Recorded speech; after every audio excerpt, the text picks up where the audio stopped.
Hello, world, and welcome to the In My Footsteps podcast. I am Christopher Setterlin, coming to you from the vacation destination known as Cape Cod, Massachusetts, and this is episode 134. We're ending February, heading into March, the month where spring begins. I'm going to try to give some warm and fuzzy memories to everyone out there. We're going to start it off with some place that was very important to me in my childhood growing up on Cape Cod. We'll share the story of Bassett's Wild Animal Farm in Brewster. We're going to go way, way back in the day, and I'm going to share a lot of earworms for you 90s kids as we look at some of the most memorable 1990s commercial jingles, mostly best, maybe a few worst. As it is a leap year this year, the brand new Top 5 this week is going to look at the Top 5 Leap Day events. These are things that happened on February 29th throughout history. And there'll be a brand new This Week in History and Time capsule centered around Yellowstone becoming the first national park, not only in the United States, but in the world as well, and the importance of the National Park Service. All of that is coming up right now on episode 134 of the In My Footsteps podcast. That's right. As you heard me mention there, as it's a leap year, we're going to be looking at leap day events. When this podcast goes live, typically this would be the last day of February, the 28th. Lucky us, though, we get an extra day. But no, it's not an extra warm summer day. It's an extra day in the depths of winter, because that's what everyone wants. Leap Day is kind of like Smarch on the calendar in the Simpsons TV show. If you know, you know. I wanted to start off this episode giving a shout out to my Patreon subscribers, Leo, Laurie, Mary Lou, Ashley. Thank you all for supporting me, supporting the show, supporting my work I do, the content creation. Coming this Friday, which will be March 1st, will be a brand new bonus episode for Patreon subscribers, where I review and shake my head at some of the things I talked about from my Initial Impressions blog. These are from 2010 to 2012. But don't worry, even if you're not a Patreon subscriber, you can still get kind of a glimpse into my psyche, as within the last few weeks, I brought back the Initial Impressions blog. I'm calling it Initial Impressions 2.0. So creative. It's all random, fun, foolish. Maybe every now and then I'll have a cryptic post, or even rarer, I'll have something profound to say, but it's all in good fun, so check it out. There's a link in the description of the podcast. Speaking of content, I recently put up on my YouTube channel a video I'm really excited about and proud of that chronicles the horrific tale of Jolly Jane Toppin, Cape Cod's Angel of Death. You might remember that segment from the podcast back in episode 53. It's that segment, but I've added a lot of cool visuals, animations, so I hope you'll go and check it out. I put a lot of work into these. They're not quick and easy. I think a lot of people that aren't content creators don't realize the amount of work that goes into it. I wish I could snap my fingers and just have videos and podcasts done, but that's not how it works. There was actually a comment from a YouTube channel that I really enjoy that one of the hosts of one of the shows actually made that made a lot of sense. He said the irony is the videos that sometimes you put the most work into and you're most proud of are the ones that don't get the views, so you just never know. I thank you all for tuning in to episode 134. We're going to kick this off right now with something that's near and dear to my heart, to my childhood. In and of itself, a petting zoo isn't that big of a deal, but to a small child, it's everything. So let's take a look back at Bassett's Wild Animal Farm of Brewster on Cape Cod. It was a great place growing up, and I'll tell you all about it right now. In today's technologically driven world, the younger generation, and anyone in general, has access to almost anything they could want to view at the tips of their fingers. Video games, on-demand movies, streaming, television, virtual reality. Stimulating one's senses comes easy in the 2020s. In the decades of the past, though, entertainment was far different for those growing up on Cape Cod, in New England, in the world in general. Those that grew up in the 70s, 80s, 90s, you know what I'm talking about. On Cape Cod, we've had the Cape Cod Mall that's been popular for over 50 years as a hangout spot, although maybe not as much today.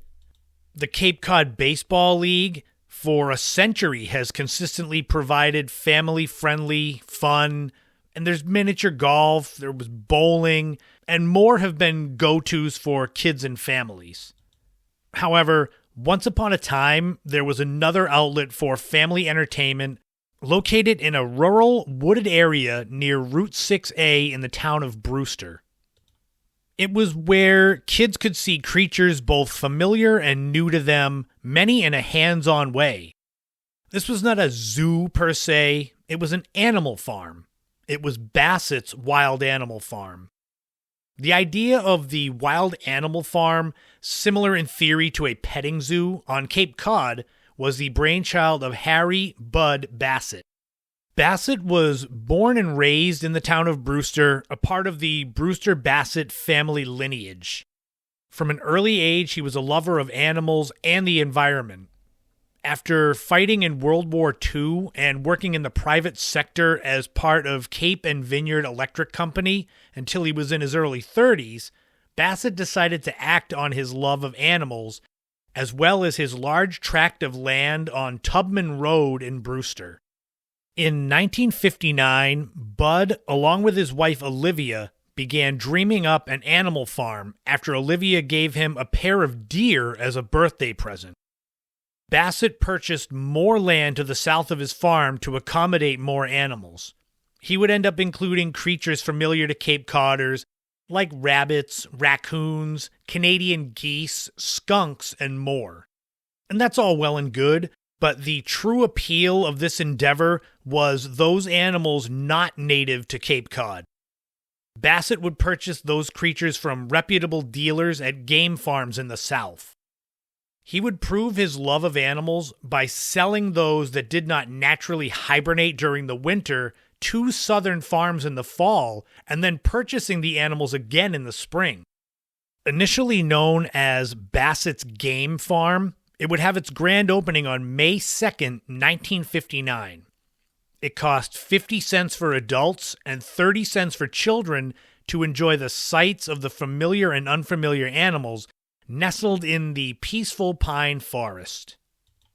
It was a much more fulfilling experience for people to see these animals in a natural environment rather than a city zoo with concrete and skyscrapers and the sounds of city ambiance all around them. The pony rides, hay rides, petting zoo, and more attracted throngs of families to the 20-acre farm.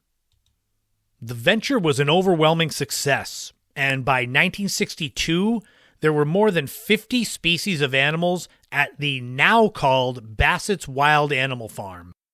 As his farm grew in popularity, Bassett added llamas and a black bear among other creatures. It became a staple of summer family outings and school trips as the 1960s wore on. In the 1970s, Bassett added a leopard, a mountain lion, several coatimundi, and a few Patagonian cavies, which is a rodent that looks kind of like a cross between a rabbit and a kangaroo. It's pretty small. In the years before Cape Cod was dotted with coyotes and great white sharks, seeing these types of creatures was definitely a unique experience. In 1979, after nearly 20 years of sharing his love of animals with Cape Codders, visitors, and their families, Bud Bassett decided that it was time to sell and retire. He found buyers in Gail and Donald Smithson, who were looking for a place to begin an Appaloosa horse breeding farm. Initially, the Smithsons were not going to continue with Bassett's Wild Animal Farm. They were going to close it and start raising horses. But that was until the grounds were being toured and Gail fell in love with the animals there.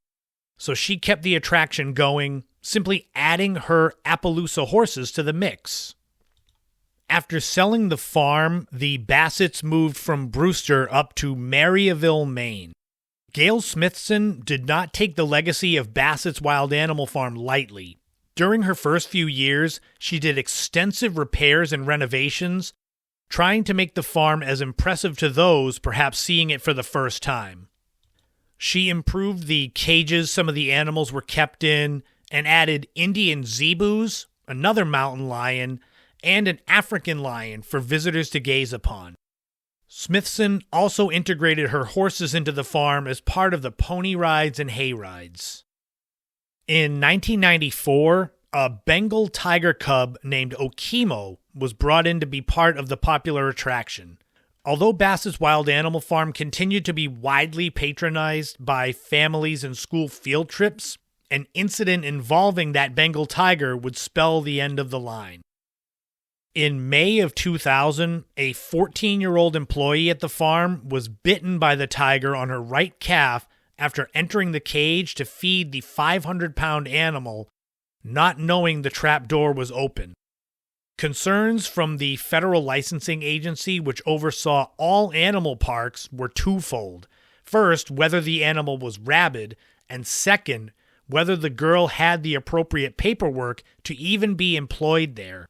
In the years leading up to the incident, there'd been minor protests about the captivity of the animals, most notably by local artist Malcolm Wells in 1996. This incident with a large cat was too much to ignore. Bassett's Wild Animal Farm closed in 2002. Bud Bassett, despite spending his remaining years in Maine and then Florida, continued contributing to Cape Cod in other ways. Before his passing in 2010, he and his wife Olivia donated a 1.25 acre chunk of land along Slough Road to the Brewster Conservation Trust. The main parcel of Bassett's Wild Animal Farm along Tubman Road has seen a second life as well. In 2014, an affordable housing project through Habitat for Humanity was approved, with 13.9 acres of land being used for 14 homes ranging from 2 to 4 bedrooms and being ready for living in 2021. The remaining land was sold back to the town of Brewster. Though it's been closed for over 20 years, many residents and visitors to Cape Cod have nothing but fond memories of wandering the seemingly endless maze of animals, some dangerous, some not, and feeling so far away from the typical Cape Cod surroundings. And because of those memories, Bud and Olivia Bassett's showcase for their love of animals will never be forgotten. I can only speak for me growing up as a child of the 1980s, many times going to Bassett's Wild Animal Farm. There are so many pictures of me and my sister Kate. I was probably 6 years old. She was 4. It was an easy place for young parents to bring their children, getting to pet the goats and seeing the ducks and geese. And even seeing the common animals to Cape Cod, like raccoons and skunks, but up close, knowing they wouldn't claw you, well, unless you jumped in the cage, I guess. It just felt like a different world. And like I said at the top of this segment, I know that younger people of today, something like a petting zoo with pony rides and hay rides might not seem that appealing. But back in the 70s, 80s, when there was no smartphone, no internet, no streaming, things like petting zoos were huge. How many of you out there from Cape Cod or who visited Cape Cod went to Bassett's Wild Animal Farm or remember it? What were your favorite animals? And I just looked this up for this segment. For those of you wondering, Okemo, the Bengal tiger, and all of the other big cats from Bassett's Wild Animal Farm, they were sent to a Texas wildlife sanctuary, so they lived out their lives safe. Nothing happened to them. I figured some of you might wonder, so I wanted to add that at the end, that those cats lived out their lives safely in a wildlife sanctuary. But thanks for the memories, Bassett's Wild Animal Farm. It made being a child of the 80s on Cape Cod a little more exciting.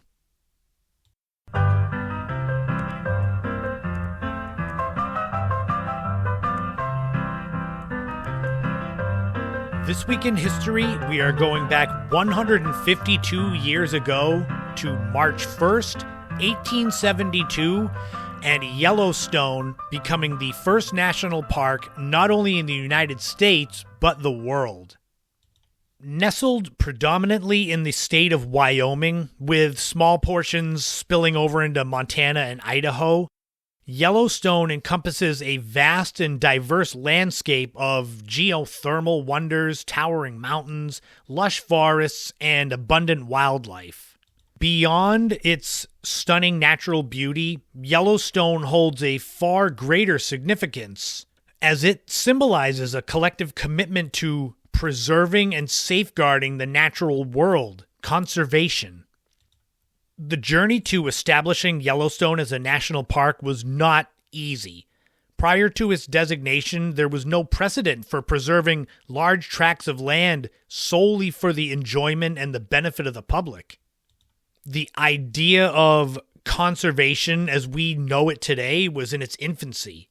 However, the need to protect Yellowstone became increasingly apparent as reports of its extraordinary geothermal features and the diverse ecosystem spread around the country. Ferdinand Hayden, who was a geologist that led several expeditions to the region of Yellowstone in the 1870s, was one of the key figures to establish Yellowstone National Park. His detailed surveys and impassioned advocacy played a huge role in persuading Congress to pass the legislation that created the park. When then-President Ulysses S. Grant signed the Yellowstone National Park Protection Act into law on March 1st, 1872, it set aside more than 2 million acres of wilderness. It was designated as a public park or pleasuring ground for the benefit and enjoyment of the people. And this designation then set the precedent for conservation and preservation of natural landscapes. As of December 2023, there are 63 national parks in the United States. Some of them are hugely important, hugely famous. Yosemite, Grand Canyon, Zion, Grand Teton. I can say I've only been to Arcadia National Park up in Maine, so I'm really lagging behind. But why are these national parks important? The answer lies in their multifaceted contributions to society, the environment, and the human spirit. First and foremost, the national parks serve as vital sanctuaries for biodiversity. The protected areas provide refuge for countless plant and animal species, many of which are threatened or endangered. And by preserving these natural habitats, national parks play a huge role in safeguarding Earth's biological diversity, ensuring survival of species for generations to come. They also serve as basically living laboratories for scientific research and education, offering unparalleled opportunities for scientists to study natural processes, conduct their field work, and monitor ecological changes over time. National parks also have immense cultural and historical value, with repositories of human history, archaeological sites, cultural landmarks, traces of past civilizations. Furthermore, it just allows unparalleled recreational opportunities for people of all ages, all backgrounds, hiking, camping, tons of photograph opportunities. Walking through these wide open landscapes can just make you feel alive, rejuvenate your spirit. The sunset I saw atop Cadillac Mountain in Arcadia National Park still ranks as one of the greatest things I've ever seen, and that was 14 years ago. And all of this importance, all of the memories, everything that national parks can give you started with the designation of Yellowstone as the first national park in the United States and in the world 152 years ago this week in history. And now it's time for a brand new time capsule. This time we're going back 69 years ago this week to March 1st, 1955. Let's see what was going on in the world of pop culture back then. The number one song was Sincerely by the McGuire Sisters. This was off of their album Chris, Phyllis, and Dottie. They were the McGuire Sisters. The song Sincerely was originally recorded the previous year in 1954 by a group called the Moonglows. Interestingly, this original version of the song famed DJ Alan Freed had a co-writing credit on there, which it came out he insisted upon with some songs, kind of in exchange for playing those songs more. This would eventually lead to his downfall in the famed payola scandal. Another interesting fact is that the Maguire sisters stopped performing in 1968, and they are rumored to have been blacklisted from music partially due to Phyllis Maguire's relationship with infamous mobster Sam Giancana. The number one movie was Cinerama Holiday, and you could get into the theater with a ticket costing 45 cents. This is a travelogue movie with two couples trading countries, with an American couple exploring Europe and a Swiss couple coming to the United States. This movie was unique because it had an emphasis on the cinematography and was shown on a curved screen with 3 projectors. It sounds sort of like the Omni Theater at the Boston Museum of Science. The movie did well, making nearly $30 million on a budget of $1.5 million. And after being largely lost and unseen for decades, the movie was finally remastered and released on Blu-ray in 2013. The number one TV show was Peter Pan, not the Disney movie, live action. This was part of a show called Producers Showcase, and it's the first Broadway show to be taken to television. Producers Showcase was on for a total of 3 seasons and 37 episodes, with a lot of famous film stars making their first television appearances on that show, including Humphrey Bogart and Lauren Bacall, Audrey Hepburn. And if you were around back then, March 1st, 1955, maybe you live in one of the warmer southern states and you feel like going out and enjoying some camping, but you've never been and you don't know what to do, well, that's all right. You can get your copy of the Camping Handbook by Edmund Burke. This would give you everything you needed to know about camping, everything you needed to go out there and enjoy yourself, from the gear to bring, how to make certain foods, make a fire. It was kind of like Boy Scouts in that the book, I guess the idea was that if you've never ever been camping, it would give you that step-by-step.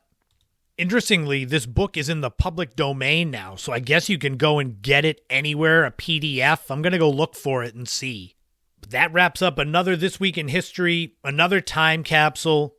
So we have an extra day, an extra cold day in winter, Leap Day. What exciting events have happened on leap days of the past? Well, let's find out right now with a brand new Top 5.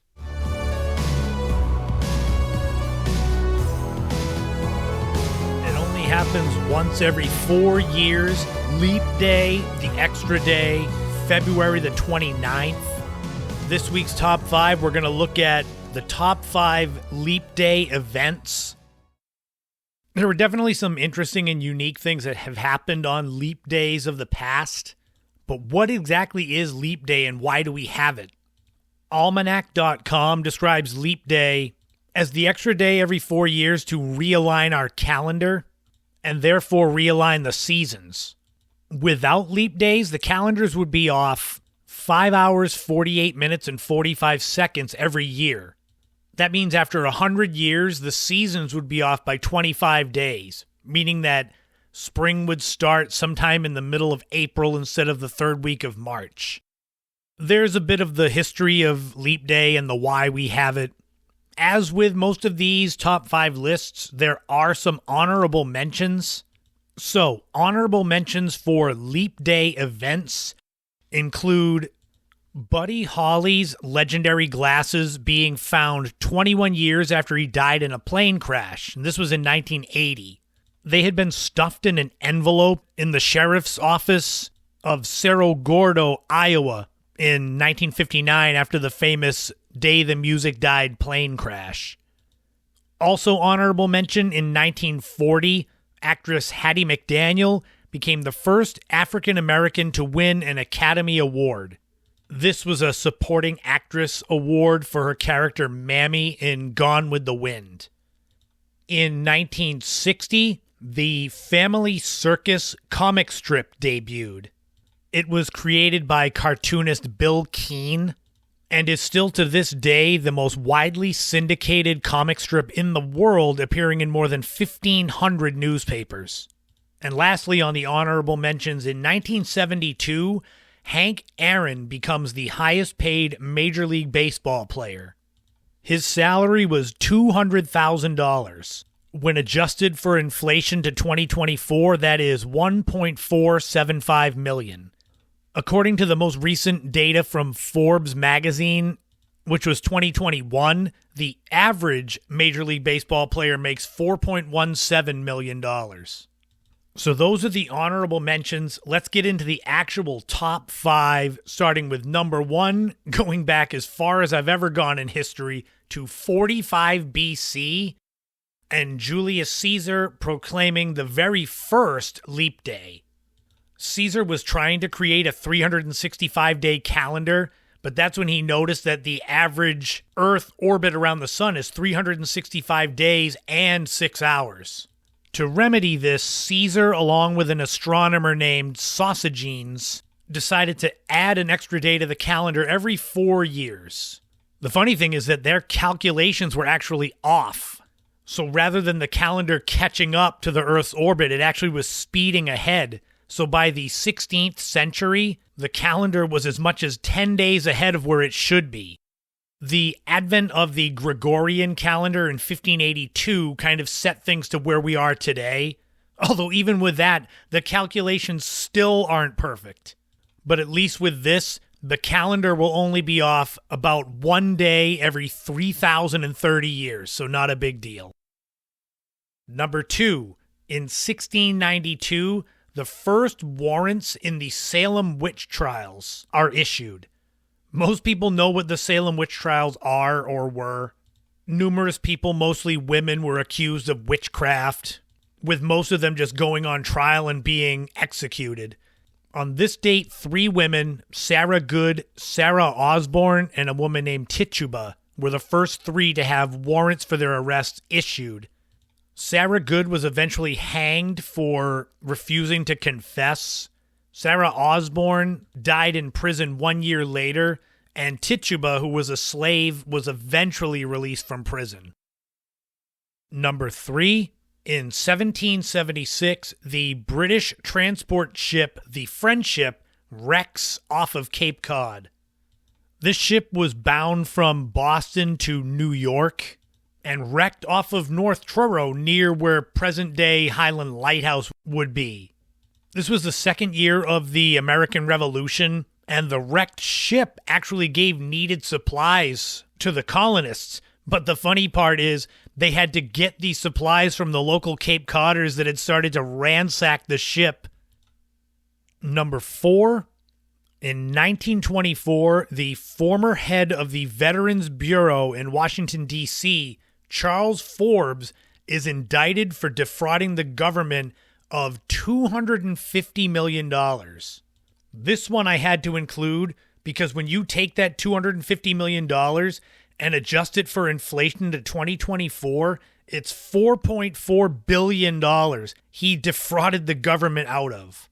Forbes and other co-conspirators were indicted in Chicago. It seems like Forbes got off kind of easy, being indicted for bribery and corruption, and being convicted in 1925, fined $10,000, and sentenced to 2 years in prison in Leavenworth. And finally, number 5, on the top 5 leap day events, this one was fascinating. I had to save, I guess, the best for last.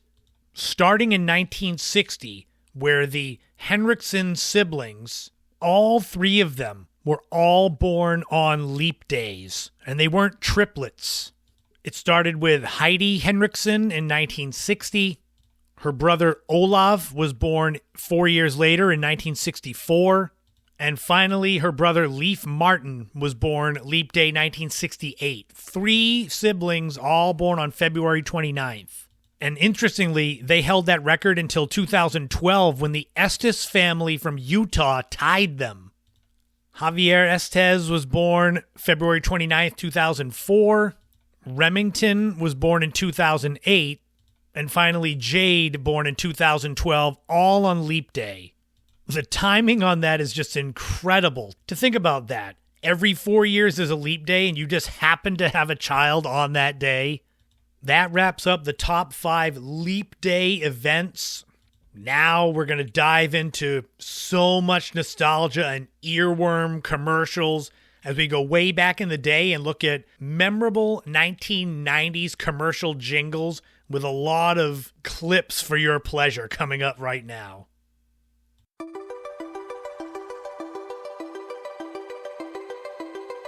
No matter when you were born, when you were a child, if I asked you to stop and think about commercials, commercial jingles, slogans from when you were young, I know you could come up with half a dozen off the top of your head. Well, for those of you that grew up in the 90s, like me, I was a teenager in the 90s, I've got a fun back in the day segment for you as we're going to look at some of the most memorable commercial jingles from the 90s, mostly best, maybe a few worst. I immediately came up with a few that I knew I wanted to share, but the more I researched, the more I found other ones that I had forgotten about. And as I go along with this podcast and I lean harder into the nostalgia part of it, segments like this are going to be more prevalent on the show. So I'm sure going forward there will be a 1980s, 1970s commercial jingles one. But let's get into some of those famous ones with copious amounts of audio callbacks. Right off the bat, I've got to say the caveat here is that it's memorable commercial jingles. There had to be some kind of a song in the commercial. It's not just memorable commercials, period, because that's a whole other list in and of itself. Maybe it's me being the old man now, but I feel like the 90s were the last bastion of truly creative and memorable commercials. Everything nowadays is cookie cutter and CGI. I like the days when all products, or at least most products, had certain songs in their commercials that made them memorable. The very first one that I thought of to make this list that started it all off was Chicken Tonight. Do you remember this? I feel like chicken tonight, like chicken tonight. Chicken tonight. Choose from 4 new sauces. Each one's made with real vegetables and herbs, so you can make dishes like country French chicken and chicken cacciatore. Just brown the chicken, simmer, and serve. I feel like chicken tonight, like chicken tonight. Chicken Tonight itself was a bunch of different sauces by Ragu meant to be served with chicken, honey mustard, country French, Thai green curry. So you'd cut up the pieces of raw chicken and put them in the frying pan and add Chicken Tonight sauce. This was the one I wanted to put this earworm in all of your heads. Even though this was everywhere, especially in the early 90s, it felt like it faded away, the brand itself. I mean, obviously the commercials didn't keep going. But I just checked Amazon and there is a sauce called Chicken Tonight you can buy. Does anyone know for sure if that's still made, if it's the same company? Because it doesn't say through Ragu, it just says Chicken Tonight, like that's the brand now. This next one is a brand that's still around today and still is popular, and that's the Kit Kat. Give me a break. Break me off a piece of that Kit Kat bar. These guys will do it better. Give me a break, give me a break. Break me off a piece of that Kit Kat bar. Give me a break, give me a break. Break me off a piece of that Kit Kat bar. Kit Kat has always been a favorite candy of mine. Even though you can share it with others, you keep it for yourself, each of the 4 little bars that you can break off. Kit Kat's been around since the 1920s, and a candy company called Roundtree from England. I remember seeing these commercials, the break me off a piece of that Kit Kat bar commercials, through the mid-90s at least, because naturally all the programs that I watched, they geared the commercials towards teenagers, so naturally candy. And of course there's the famous episode on The Office where Andy's trying to figure out what the jingle was. He knew all of it except for the Kit Kat bar part, so he's naming off all the different products, including Fancy Feast. That's what he thought it was. Another quintessentially 90s series of commercials were these ones from Mentos. Fresh and full life. Fresh goes better. Mentos Freshness. Fresh goes better with Mentos Fresh and full of life. Mentos, the fresh maker. The fresh maker. Chewy mints basically are what they are. They were first produced in 1932 in the Netherlands, which then makes the accent of the guy that says Mentos, the fresh maker in the commercials, make more sense. These commercials seemed like they were easy to spoof, like you didn't think they were real, but yet they were. At the time that they were big, Foo Fighters did their song Big Me, and the video was basically a Mentos commercial. I know I saw an interview with Dave Grohl once where he said that when they would play that song, especially in the early days, people would throw Mentos at them. I haven't seen a commercial for Mentos probably since those days, but I know they're still around. You ever notice that? I would say especially you folks out there born in the 60s, 70s, maybe into the 80s, that when you were a kid, there were certain products that were in commercials that you remember, and yet they haven't had any advertising on TV or anything in the last 20, 30 plus years, but yet they're still around. I remember there being a lot of ads for floor cleaner, house cleaning products, Comet, Joy, Pledge. I don't see them anymore. I'm going off on a tangent. Let's get back to 90s commercial jingles. Do you remember the Budweiser frogs? Budweiser. Budweiser. Budweiser. I was debating putting this on there because it's not a song. They're not singing the Budweiser. But man, it was so memorable. These puppet-like frogs first came around during the Super Bowl in 1995, and it was iconic. It's considered one of the best ad campaigns, at least in alcohol history. I should also give an honorable mention to the Wazop commercials from Budweiser. Those started in 1999, so I guess it counts. I'm trying to cram as many earworms into you in this segment as possible. One commercial series that was iconic in the 90s that came back big in the 2000s was Chili's baby back ribs. I want my baby back. Chili's baby back ribs. I want my baby. Chili's baby back ribs. Barbecue sauce. I got my baby back ribs. I know it made me want to go eat at Chili's when we had one in Hyannis near the airport rotary. Now it's just a field. But this slogan, this song came back during season 2 of The Office, where Michael Scott is trying to impress a new client and they're meeting at Chili's and they're trying to figure out what to eat. And Michael starts singing that song. They have a whole bunch of outtakes of that scene where they just laugh while he's trying to sing the baby back ribs song. Chili's, the restaurant chain, has been around since 1975, and they still have more than 1,200 locations in the United States. Like I said, we used to have one on Cape Cod. The nearest one is Wareham, just off Cape, but I don't want to go to Chili's that bad. For all of you parents of the 90s that had kids, you might remember this one. And I can pull them off and on. When your child is ready, there's nothing like pull-ups. Mommy, wow!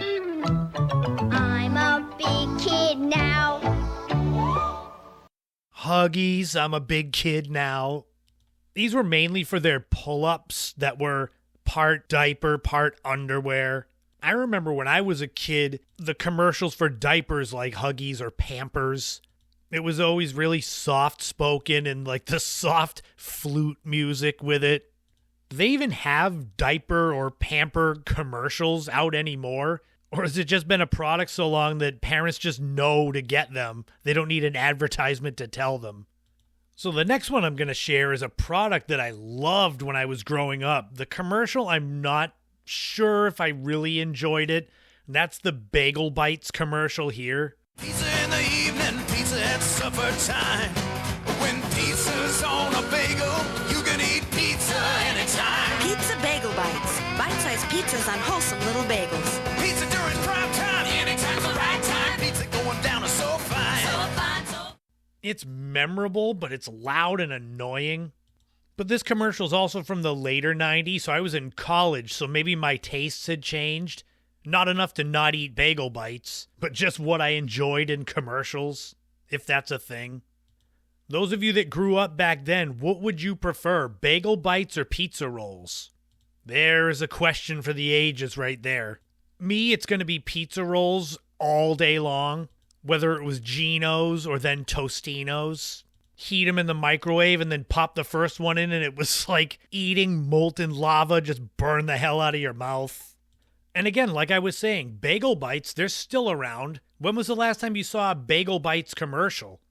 Granted, I don't watch normal TV as much after cutting the cord with cable. Maybe they still have them on TV, but I haven't seen one in forever. You remember this commercial for this game? Go for it, red. Go for it, black. Go for Get it. off my back. Connect 4, got 3 in a row. Go for one more. Go for it. Too late, Joe. Connect 4. Connect 4 is a game that it reminds me somewhat of my Nana, because she used to have Connect 4 we would play sometimes. For those that have never seen it or never played it, it's kind of like tic-tac-toe. 4 in a row of your color wins. You had black and red. The game first came out in 1974, and they still do make it. You can get it at Target, but it's red and yellow colors and not red and black like the classic Milton Bradley one.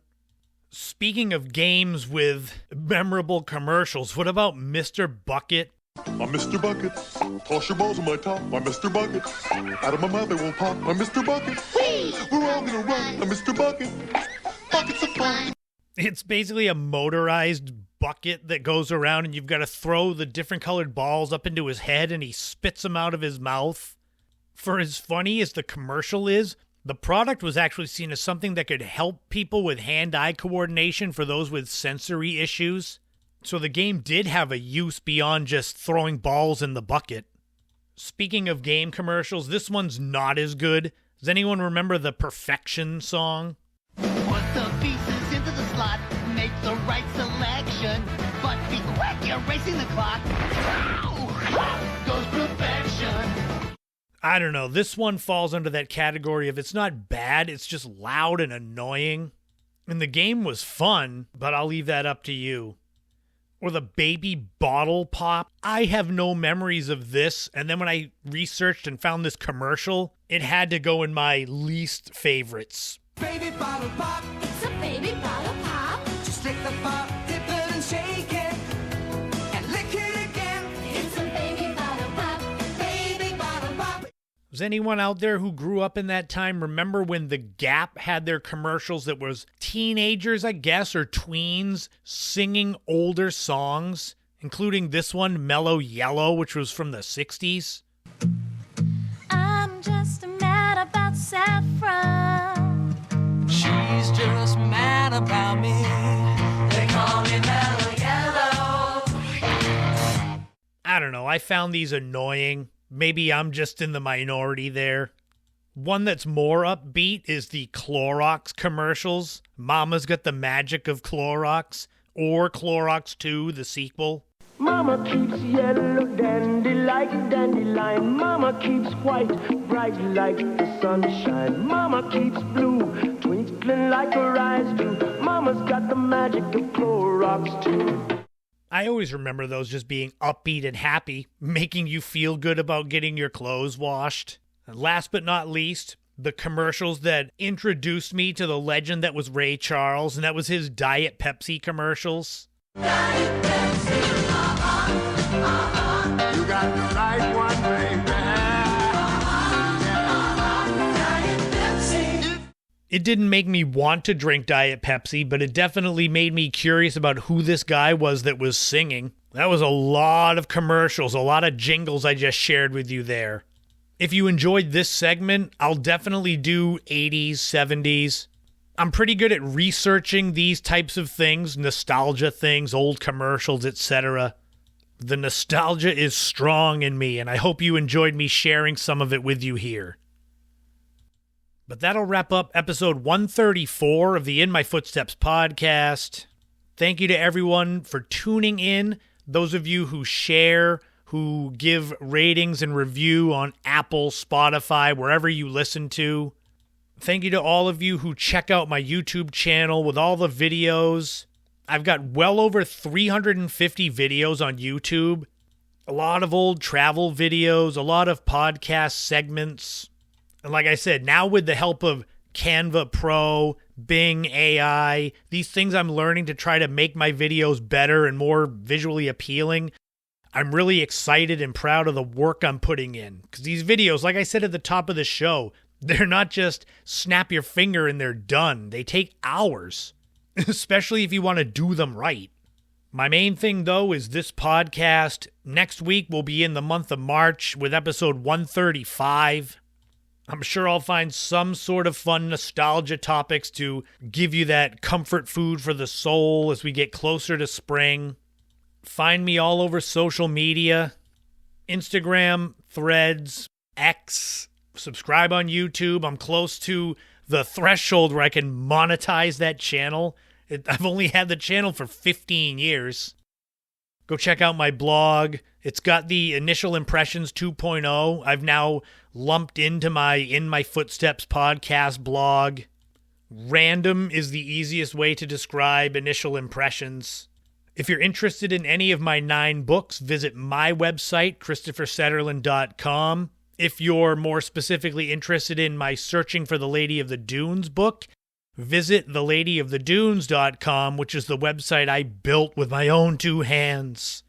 I am no graphic designer. I am no web designer, so the site is very basic. But it's got all you could want to know about the case itself that's 50 years old this year. You can watch Frank Durant's amazing documentary. You can buy a copy of my book. And you can check out any of the videos I made during the process of making the book. I've got at least 4 up there. I want to make sure I take a moment to wish a special happy 5th birthday to my youngest niece, Sylvie. She's such a sweet and fun little girl, and she makes getting old, which I am doing, not as bad. My oldest niece, Kaylee, will be 25 this year. And as you know, everyone, we've all grown up. As kids grow up, they don't come around as much with their family. They've got their own friends, their own lives. So it's nice to have a young child that's actually happy to see you and wants to hang out with you. But her birthday, Sylvie's birthday, comes up before the next podcast goes live. So I wanted to wish her happy birthday now. And I will see you for your birthday before episode 135. I'm working on what could be a pretty big event for me coming up this summer. I don't want to give too much away as it's still I'm hammering out the details, but I don't want to tease it like this, but it could be a big fun event coming up sometime later July or August. So I'll keep you up to date. It sort of has to do with my books, but sort of doesn't. But don't worry, once I know all the details, I'll share it with all of you. Even though spring is getting close, we're still in those dreadful, cold winter days. So remember to take care of your mental health. Lean into the things that make you happy. That's partially why I brought back that Initial Impressions blog, because I really enjoy sharing the daily life foolishness. But there's no playbook for life, so sometimes you go through things and you don't know how to deal with them. I mean, I'm in my mid-40s now. There are days I can't believe I'm this old. And even though I know you shouldn't check around you and compare yourself to others, it's hard. You wonder if you're where you should be or if you're doing what you should be doing. I am my own hardest critic, which is not a good thing. I've been debating looking into something like BetterHelp for a little bit of therapy, guidance. Because sometimes if the only voice you hear is your voice talking to you as far as solving problems, that's not always helpful. So that's why I say lean into what makes you happy. Take care of your mental health. Spring will be here soon. We can all be outside. You can take the podcast on walks in the sun. And I'll definitely be back next week with episode 135. Until then, remember, in this life, don't walk in anyone else's footsteps. Create your own path and enjoy every moment you can on this journey we call life, because you never know what tomorrow brings. Thank you all again for all of your support, whether you listen, whether you're a subscriber, whether you tell a friend, whatever it is, I appreciate all of that. This has been the In My Footsteps podcast. I am Christopher Setterland. You already knew that. I'll talk to you all again soon.